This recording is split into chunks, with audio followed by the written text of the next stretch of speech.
Greetings to you all and welcome to another edition of Football Banter with me, Benjika. Thank you for trusting the process. Thank you for believing in the process. Thank you for sharing. Thank you for liking. And thank you for subscribing to the YouTube channel.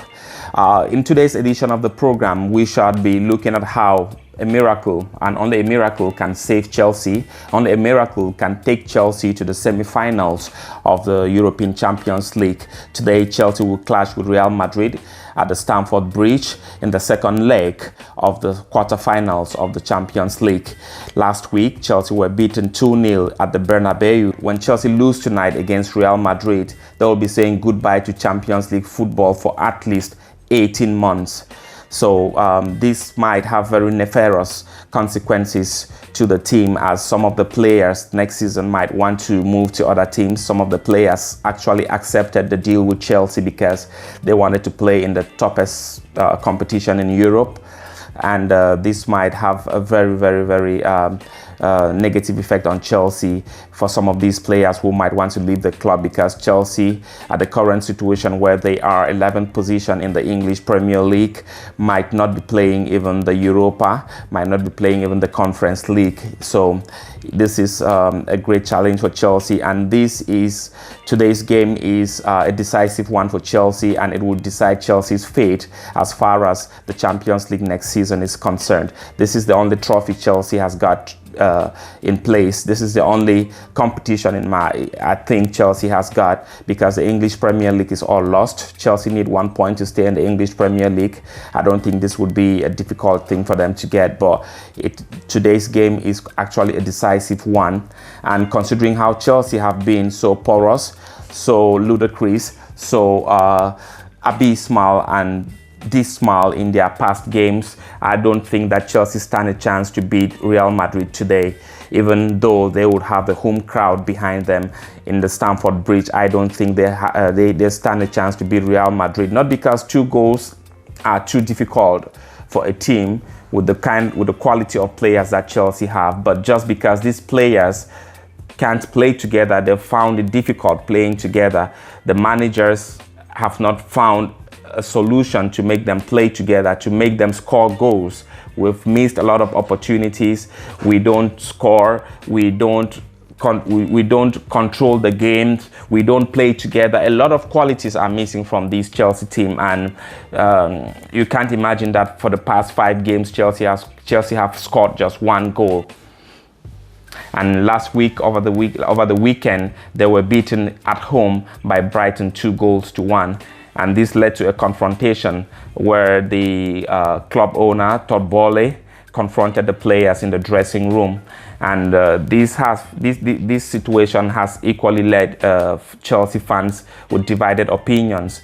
Many fans think that the players don't just want to play, and they support the actions of the owners who confronted the players over the weekend in the dressing room.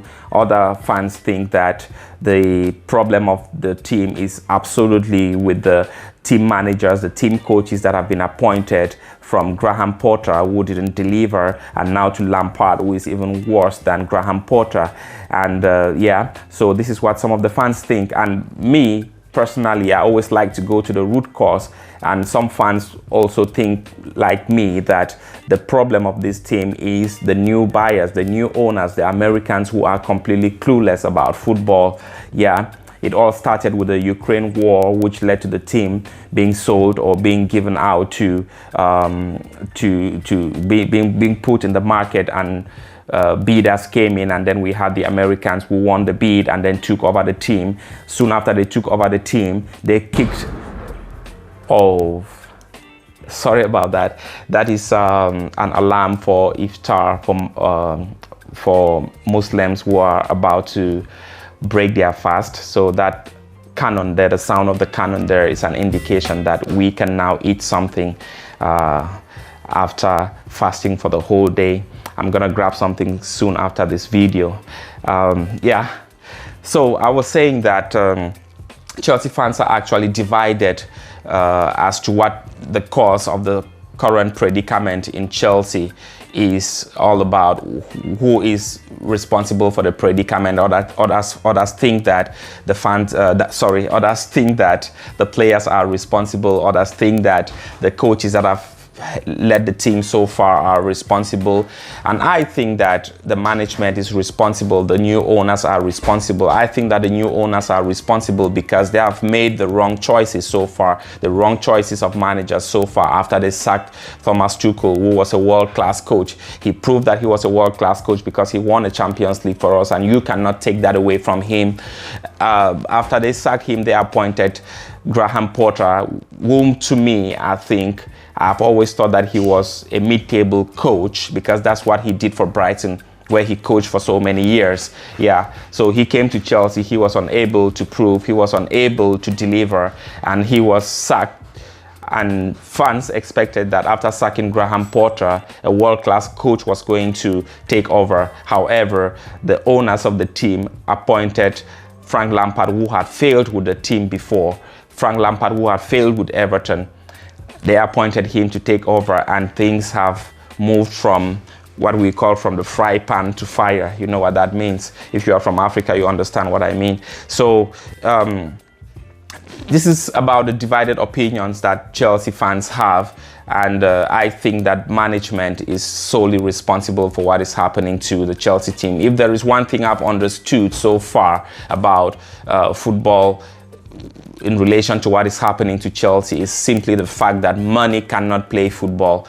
You cannot use money to win the game of football. Yes, the new buyers, the new owners of Chelsea, they have done everything in terms of spending and getting the good players around the environment. However, they didn't get the best coaches to manage the players, and the situation is what it is. And even there is still no guarantee that if they get the best coach, if they bring in Zinedine Zidane, Ancelotti, they bring in Mourinho, they bring in Pep Guardiola, the situation will change. There is a lot that has to be done. There is a lot that needs to be done. There is really a lot that needs to be done for this Chelsea side, and I think it all has to do with the belief of the players, how the spirit of the players, the determination of the players, the commitment that the players put in, and how to blend the players, how to make them play together. It's very difficult to get people from different clubs with different mentalities and put them together, and they suddenly blend. So this is something that would,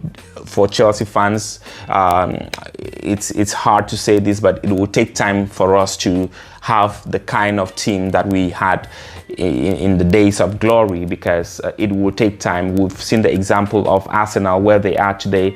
They've really went through some difficult moments. We saw Liverpool, before Liverpool went ahead to win the Champions League, they had gone through some difficult moments, and we have the case of Manchester United, who are gradually gaining their steam again after years and years of difficulty to reflect what the club has been in the past. So this might just be Chelsea's turn to go through the same process. It happens in cycles, and this might just be Chelsea's turn to go through the process, and as fans we have to be very patient. So about the game tonight, I just think Chelsea needs a miracle. It's only a miracle that can save Chelsea. The fact that we received only 2 goals, we conceived only 2 goals at the Bernabeu instead of 5 or 6, in my opinion, was a blessing to us and was a miracle. So let's hope again for a bigger miracle tonight. Let's just believe in a miracle.